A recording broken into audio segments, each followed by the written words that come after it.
La revista Ressò de Montbau havia existit entre el 1975 i el 2002. Torna, després de 15 anys, a iniciativa de l'Associació de Veïns. Recuperem aquesta revista que l'Associació de Veïns tenia fa molt d'anys i ara fa anys que es va deixar, però no la fem nostra, fem la del barri, que sigui gent del barri el que la treballi, que siguin entitats del barri que la vulguin fer.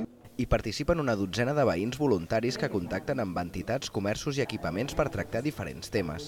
Necessitats que tenen els veïns, la vida de les entitats, que n'hi ha molta, i també aquests talents que ja viuen al barri, que fan cultura i art, i donar-los una sortida. Les seccions prenen noms de carrers de Montbau. Així, a Poesia trobem la cultura i arquitectura, temes d'urbanisme. Que ens expliquin les reformes que ens han fet en el barri. L'objectiu és dinamitzar el barri. Sobretot pujar una mica l'autoestima del barri, en aquest sentit, no?